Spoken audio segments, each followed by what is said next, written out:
अस्सलाम वालेकुम, 9th class P1 and N1. I am your mathematics lecturer Ira Mushtaq from the platform of Punjab Group High School, Jadawala.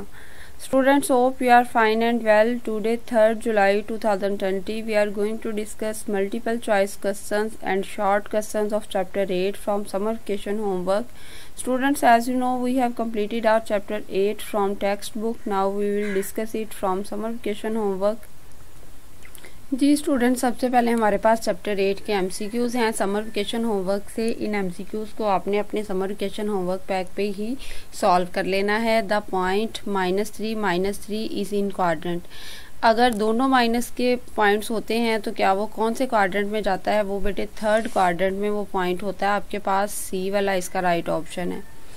If x is equal to 2 and y is equal to 2x plus 1 then y x की value है 2। वो value इसमें put करेंगे इस equation में, तो x की जगह पे जब 2 आएगा वो इस 2 के साथ मल्टीप्लाई होगा। 2 2s are 4 और 1 उसमें ऐड करेंगे तो वो 5 हो जाएगा। डी वाला उसका राइट ऑप्शन है। Which point lies on the line, इस पॉइंट पे, इस लाइन पे कौन सा पॉइंट लाई करता है? यानी आपके पास यहाँ पे 4 पॉइंट्स दिए गए हैं। आपने उन सारे पॉइंट्स में से ये देखना है कि x की वैल्यू पहले वाली होती है और y की दूसरी वाली होती है। बारी बारी x की जगह पे जो है वो पहले वाली वैल्यू को और y की जगह पे दूसरे वाली वैल्यू को पुट करना है आपने, और उसके बाद जो है वो जिस वैल्यू ने या जिस ऑर्डर पेयर ने इस इक्वेशन को सेटिस्फाई किया, इसकी लेफ्ट हैंड साइड को राइट हैंड साइड के इक्वल किया, वो आपके पास इसका राइट आंसर है। फॉर एग्जाम्पल आपके पास है जी, यहाँ सबसे पहले x 0 x की जगह पे 0 लगाएंगे तो वो 2 से मल्टीप्लाई होगा, 0 हो जाएगा, और y है 1, तो 1 0 के इक्वल नहीं होता, इसका मतलब पहला ऑर्डर पेयर इसका आंसर नहीं है।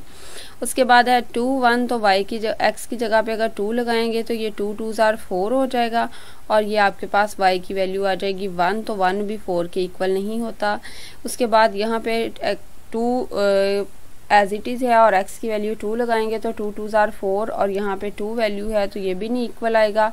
उसके बाद x की वैल्यू 1 है तो ये x की जगह पे 1 लगाएंगे तो 1 को 2 से मल्टीप्लाई करेंगे वो 2 हो जाएगा, और उसके बाद y की वैल्यू जो है वो आपके पास 2 है तो 2 इज इक्वल टू 2। ये फिर इसका मतलब है डी वाला राइट ऑप्शन है।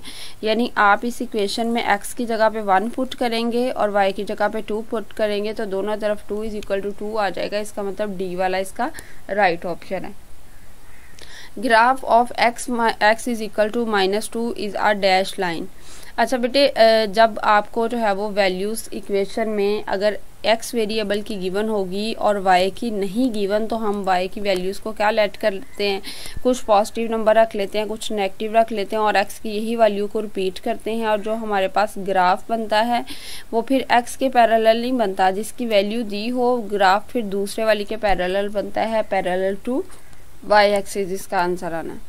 The point 1 -3 is in quadrant. अब इसमें फर्स्ट वाला पॉजिटिव है और सेकंड वाला जो x है y है वो नेगेटिव है, तो ये आपके पास जो है वो जो फोर्थ क्वाड्रेंट होता है उसमें x पॉजिटिव और y नेगेटिव है। आपको कैसे पता चला x पॉजिटिव है? पहले वाली वैल्यू x की होती है और दूसरे वाली वैल्यू जो है वो आपके पास y की होती है, तो फिर ये फोर्थ क्वाड्रेंट में जाएगा। और मैंने आपको बताया था कि क्वाड्रेंट की जो तरतीब है उसको भी आपने नहीं डिस्टर्ब करना, वो एज इट इज़ ही रहेगी।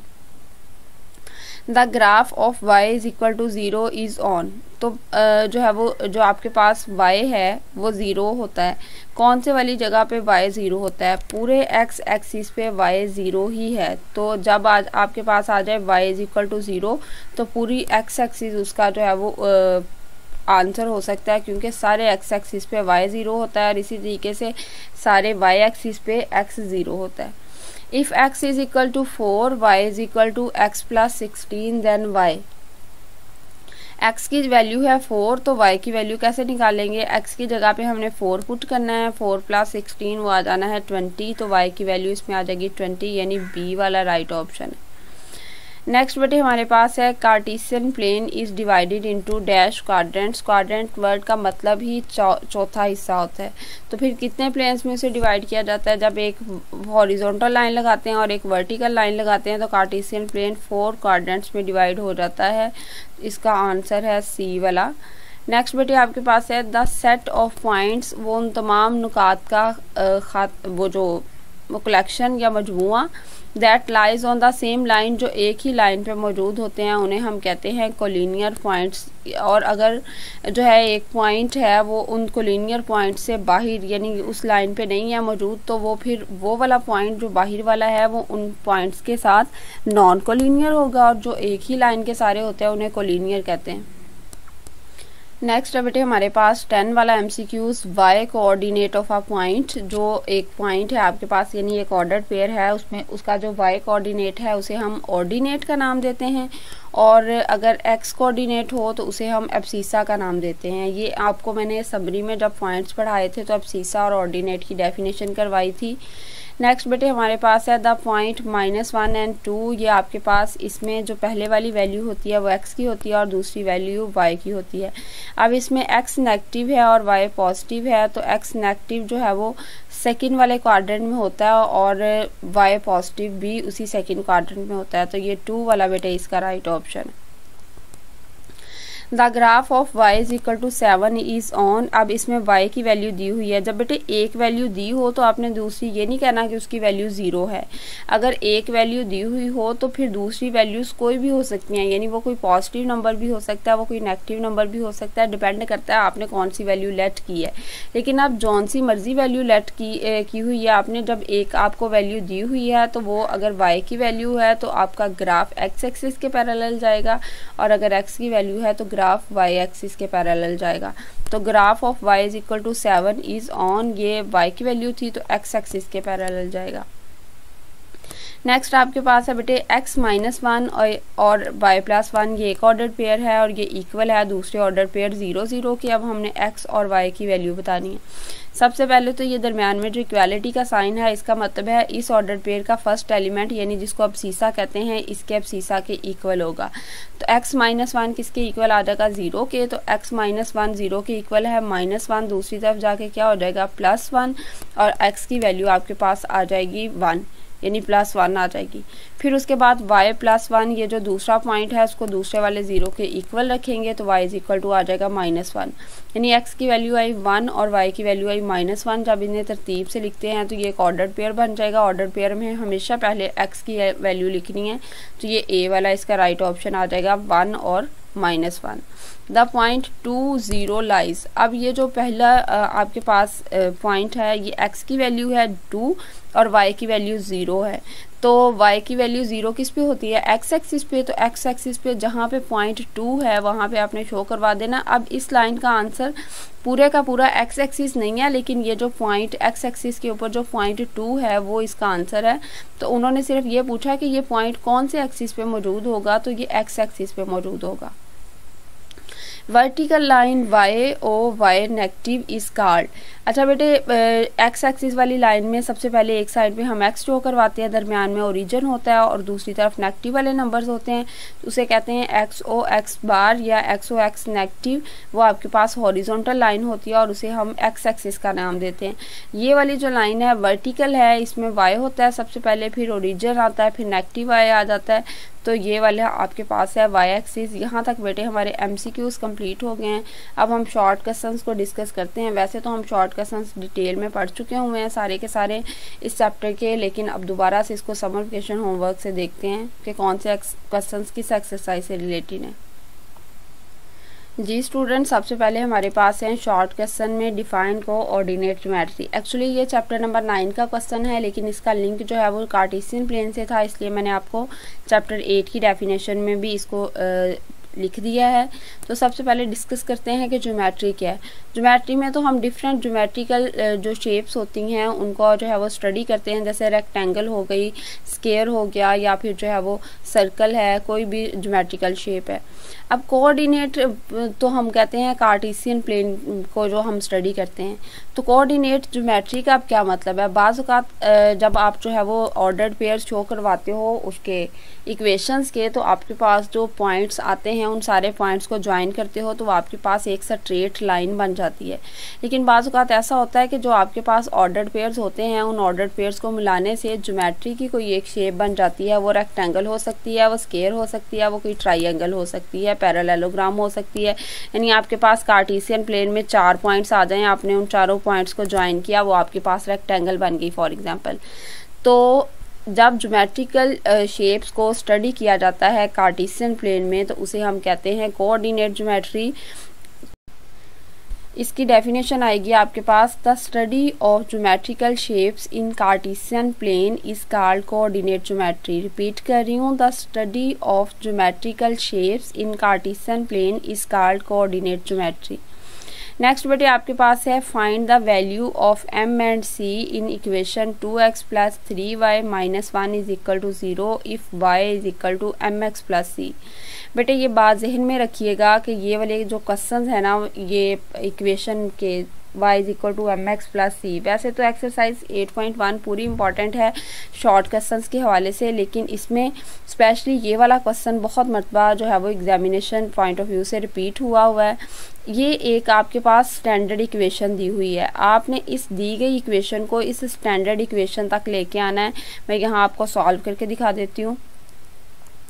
फॉर एग्जाम्पल ये है आपके पास 2x प्लस 3y माइनस 1, तो इसमें 3y जो है वो इधर ही रहेगा और ये आपके पास जो है वो -1 दूसरी तरफ जाके +1 हो जाएगा और 2x इधर आके माइनस हो जाएगा। उसके बाद आपने क्या करना है, आपने इसको स्टैंडर्ड फॉर्म के इक्वल लाना है, y के इक्वल। तो यहाँ पे ये जो है वो 3 मल्टीप्लाई हो रहा है, इस तरफ आके 3 डिवाइड हो जाएगा। 3 जब डिवाइड होगा तो ये दोनों टर्म्स के डिनोमिनेटर में इसको जो है वो लिखेंगे। पहले मैं इकट्ठा लिख रही हूँ, उसके बाद दोनों टर्म्स के डिनोमिनेटर में अलग-अलग लिख रही हूँ। ये y इज इक्वल टू हो जाएगा हमारे पास 1/3 और यहाँ पे आ जाएगा आपके पास -2/3x। आप चाहें तो पहले इसको जो है वो x वाली टर्म को पहले लिख सकते हैं या y वाली को बाद में। इतना आपने सॉल्व करने के बाद इसको कंपेयर करवाना है इस इक्वेशन के साथ। ये इक्वेशन है आपके पास y is equal to mx। आपने m की वैल्यू बतानी है, इसका मतलब है ये इक्वेशन कह रही है कि जो x का कोफिशिएंट होता है वो m है। तो इसमें x का कोफिशिएंट कितना है, -2/3, तो m की वैल्यू आ गई हमारे पास। इतना आपने y के इक्वल लाने के बाद इसकी डायरेक्ट जो है वो आपने नीचे m की वैल्यू लिख देनी है और उसके साथ ही आपने c की वैल्यू लिख देनी है। c क्या है, जो भी इस इक्वेशन में कांस्टेंट है यानी जिसके साथ वेरिएबल नहीं है वो c है। ये बात याद रखिएगा, x वाली वैल्यू या कांस्टेंट वैल्यू लिखते वक्त अगर उनके साथ में माइनस है तो आपने ज़रूर लिखना है। यहाँ तक आपका जो है ये वाला क्वेश्चन कंप्लीट हो गया। नेक्स्ट आपके पास है determine 2, 3 lies on the line, के बताएं कि 2, 3 जो पॉइंट है वो इस लाइन पे लाई करता है या नहीं करता। बेटे आपने ये इक्वेशन एज इट इज़ लिखनी है जो आपके को उन्होंने दी हुई है, 2x minus y plus 1 is equal to 0। और उसके बाद आपने इसमें वैल्यूज़ पुट कर देनी है। x की जगह पे पहले वाली वैल्यू पुट कर देनी है जो कि है 2, तो 2 ये वाला एज इट इज़ आ जाएगा, x की जगह पे अगेन 2 आ जाएगा। उसके बाद ये minus y as it is और ये y की जगह पे आपने लगा देना है 3, माइनस एज इट इज़ आ जाएगा, y की जगह पे 3 प्लस 1 इज इक्वल टू 0। अब ये आपके पास है 2 2s are 4, यहाँ पे 4 हो जाएगा और ये -3 और +1 इनको सॉल्व किया तो बाकी रह गया -2। 4 और -2 को सॉल्व किया तो ये आपके पास रह जाएगा सिर्फ 2 रह जाएगा। 2 इक्वल नहीं होता 0 के, तो आपने लास्ट में नॉट इक्वल का साइन लगा देना है। शुरू पे लगाने की जरूरत नहीं है, वो तो इक्वेशन में हमने as it is value put की थी। अब जब 2 0 के इक्वल नहीं होता तो उसका मतलब है कि ये पॉइंट जो है लाई नहीं करता इस लाइन पे। तो इतना सॉल्व करने के बाद आपने लिखना है 2, 3 does not lie on the line 2x minus 1 is equal to 0, 2x minus y plus 1 is equal to 0, यानी कि ये पॉइंट इस लाइन पे लाई नहीं करता। नेक्स्ट बेटे फोर्थ क्वेश्चन है आपके पास, draw the graph of y is equal to 3x। जब आपके पास जो है एक ऐसी इक्वेशन हो जिसमें एट द सेम टाइम दोनों वेरिएबल्स मौजूद हों, तो आपने सबसे पहले एक बॉक्स बनाना है जिसमें आपने जो है वो x की वैल्यू कुछ जो है वो लेट कर लेनी है। फॉर एग्जांपल यहाँ में x की वैल्यू जो है वो एक आप वेरिएबल की वैल्यू आप अपनी मर्ज़ी से फ़र्ज़ कर सकते हो। और मैंने आपको बताया था आसान तरीका ये है कि आप एक वैल्यू 0 की लेट करो और उसके इस तरफ जो है कुछ 2 या 3 पॉजिटिव वाले नंबर लेट कर लो और इस तरफ जो है वो एक तरफ पॉजिटिव और एक तरफ नेगेटिव वाले नंबर सेलेक्ट कर लिए मैंने। ये x की वैल्यू आ गई। अब इस x की वैल्यू को उस इक्वेशन में पुट करते जाना है मैंने। इक्वेशन क्या है, y is equal to 3x है। तो इस इक्वेशन में x की जगह पे बारी बारी ये जो वैल्यूज़ हमने ऊपर लेट की हैं, फ़र्ज़ की हैं, उनको पुट करते जाना है। जब x की जगह पे -2 पुट करेंगे तो ये हो जाएगा -6। उसके बाद ये आपके पास हो गया, y की वैल्यू आ गई पहली -6। अब इक्वेशन में पुट करना है x की जगह पे -1, तो इसकी वैल्यू आएगी -3। उसके बाद इक्वेशन में आपने पुट करना है x की जगह पे 0, तो ये हो जाएगा 0 हो जाएगा। फिर x की जगह पे 1 पुट करेंगे तो ये +3 आ जाएगा। फिर x की जगह पे 2 पुट करेंगे तो ये आपके पास 3 2 6 आ जाएगा। ये आपके पास x की वैल्यू आ गई, ये y की वैल्यू आ गई। अब इन सारे ऑर्डर पेयर्स को आपने बिल्कुल कार्टेशियन प्लेन ड्रॉ करके, जैसे x axis inactive x axis y और y, अगर आपने हर तरफ गैप एक जैसा रखा तो आपका आंसर बिल्कुल ठीक आएगा। उसके बाद आपने जो है वो जो सारे पॉइंट्स इन ऑर्डर पेयर्स के आएंगे उनको आपने ज्वाइन करवा देना है एक लाइन के तरीके से, और उस लाइन के साथ आप मेंशन भी कर सकते हो y = 3x। और याद रखिएगा वो जो लाइन होगी उसके दोनों साइड्स पे भी एरो साइन आएगा, क्योंकि लाइन की कोई लेंथ नहीं होती। Define origin, origin is the point where x and y coordinate meet, ठीक है, जहाँ पे दोनों एक दूसरे को मीट करते हैं, दोनों कोऑर्डिनेट एक्सिस, वो आपके पास जो पॉइंट है वो ओरिजिन है। और उसके बाद है define abscissa and ordinate. Abscissa जो है वो the x coordinate of a point, जो आपके पास x वाला पॉइंट का x वाला हिस्सा होता है। फॉर एग्जांपल इन दोनों में से x वाला 2 है तो इसको एब्सिसा कहेंगे, and y coordinate of a point is called ordinate, और y वाले को ऑर्डिनेट कहते हैं। ये डेफिनेशन आपको चैप्टर 8 की समरी से मिल जाएगी। नेक्स्ट है आपके पास डिफाइन कोलिनियर पॉइंट्स, ये भी चैप्टर 8 की समरी का लास्ट पॉइंट है। फॉर एग्जांपल अगर आपके पास एक लाइन मौजूद है, उस लाइन के ऊपर जो है वो आपने यहाँ पे 2 या 3 पॉइंट्स को शो करवाया हुआ है फॉर एग्जांपल, तो ये सारे के सारे पॉइंट्स ये एक दूसरे के साथ कोलिनियर हैं। आपने इनको कोई नाम दे देना है, और उसके बाद ये B और ये C। आपने डेफिनेशन लिखनी है सबसे पहले, the set of points which lie on the same line are called collinear points. उसके नीचे ऐसे एक लाइन शो करवा के उसके ऊपर कोई 2 या 3 पॉइंट्स शो करवा के आपने लिख देना है ABC are collinear points. Next है आपके पास determine -1 and 1 lies on this line or not.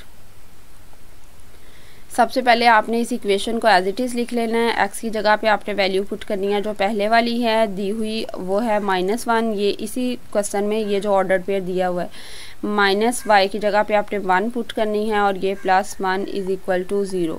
ये +1 बेटे -1 से कैंसिल हो जाएगा, और यहाँ पे 2 को -1 से मल्टीप्लाई करेंगे, ये -2 हो जाएगा। -2 भी इक्वल नहीं होता 0 के, तो इसके नीचे भी आप लिख दोगे -1 and 1 does not lie on this line, कि वो इस लाइन पे मौजूद नहीं है। और आगे लाइन भी लिख सकते हो 2x - y + 1 = 0। नेक्स्ट बेटे आपके पास है, आपने m और c की वैल्यू बतानी है। आपने इस दी गई इक्वेशन को लिखना है जो कि है 3 - 2x और +y = 0। अब आपको जो है वो ये इक्वेशन लिख दी मैंने। उसके बाद आपके पास है जी y यहाँ पे पॉजिटिव का ही है तो y इसी तरफ रहेगा। आपने y की वैल्यू निकालनी होती है, तो ये 2x उधर जाके प्लस का हो जाएगा और 3 उधर जाके माइनस का हो जाएगा। ये अपनी स्टैंडर्ड फॉर्म में आ गई, यानी जो गिवन स्टैंडर्ड था उससे मैच कर रही है। अब x के साथ वाला जो है वो m है, तो m आपके पास आ जाएगा 2, और जो आपके पास है कांस्टेंट वाला यानी -3 वो आपके पास आ जाएगा c। तो c और m की वैल्यू हमने फाइंड आउट कर लिया। ये मैंने आपको बताया है कि ये पेपर में क्वेश्चंस काफ़ी दफ़ा रिपीट हुए हैं। नेक्स्ट बेटे आपके पास है y = -2। तो जब एक ही वेरिएबल दिया गया होता है तो आपने y को तो हर दफ़ा बेटे यही रख लेना है -2, यानी y -2 आएगा, फिर y -2 आएगा, और फिर जो है वो आप 3 या 4 दफ़ा कोई भी वैल्यू सेलेक्ट कर सकते हैं। यहाँ पे x की वैल्यू आपने -1 लेट कर ली, 0 लेट कर ली, +1 लेट कर ली। अगर इस तरफ आप और इंक्रीज़ करना चाहें तो -2 वाला भी एक पॉइंट ऐड कर सकते हैं, इस तरफ +2 वाला भी ऐड कर सकते हैं। तो कहने का मतलब ये है कि x की जो भी वैल्यू हो y की वैल्यू -2 ही रहेगी। अब आपने इन ऑर्डर पेयर्स को ग्राफ पे शो करवाना है और फिर इन सारे पॉइंट्स को ज्वाइन कर देना है, तो आपके पास एक लाइन आ जाएगी जिसको आप लिखोगे y = -2। तो यहाँ तक हमारे जो है वो आज के शॉर्ट क्वेश्चंस कंप्लीट हो गए हैं। आपने बेटे सारे शॉर्ट क्वेश्चंस अपनी नीट नोटबुक पे दोबारा से लिखने हैं। उससे क्या होगा कि आपकी प्रैक्टिस हो जाएगी एक बार फिर से। और ये सारे के सारे इंपॉर्टेंट शॉर्ट क्वेश्चंस हैं एक्सरसाइज 8.1, 8.2 या रिव्यू में से हमने जितना काम किया है। तो अगर आप चैप्टर की तैयारी करना चाहते हैं तो आप इन समर वेकेशन वाले काम को अच्छे तरीके से रिवाइज़ करें, आपका पूरा चैप्टर एक तरह से रिवाइज़ हो जाएगा। और इसके साथ साथ जो मैंने आपको MCQ सॉल्व करवाए हैं उनमें से जो कोई सॉल्व होने वाला है उसको आपने पहले रफ पे सॉल्व करना है। उसके बाद आपने अपने आपने एकेडमिक जर्नल पे ही उसको टिक कर लेना है, वो वहीं पे मैं चेक कर लूँगी कि आपने साथ साथ सॉल्व किए थे या नहीं। उसके बाद आपके क्यूरीज को डिस्कस करते हैं।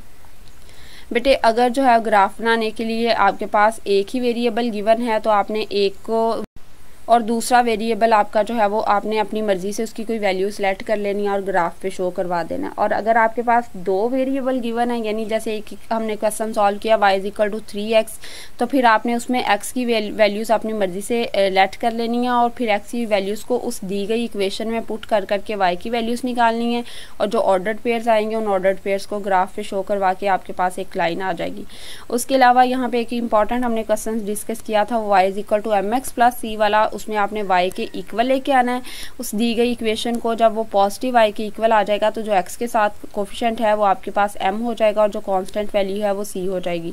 उसके बाद एक और इम्पॉर्टेंट शॉर्ट क्वेश्चन था जिसमें आपको एक ऑर्डर्ड पेयर दिया होता था और आपसे पूछते थे ये इस लाइन पे लाई करता है या नहीं, तो उसके लिए आपने x की जगह पे पहले वाला पॉइंट और y की जगह पे दूसरा पॉइंट जो है वो लिखना होता था और उसके बाद उस इक्वेशन को सॉल्व करते थे। अगर left hand side right hand side के इक्वल आ जाती थी तो आपके पास उसका जो है वो उस लाइन पे लाई करता है, और अगर नहीं आती थी तो आप लिखते थे this point does not lie on this line. Hope so student आप आज के लेक्चर की मदद से अपना होमवर्क टास्क कंप्लीट करेंगे। अल्लाह ताला आप सबको अपने हिफ्ज़-ओ-अमान में रखे। थैंक यू स्टूडेंट्स, अल्लाह हाफिज़।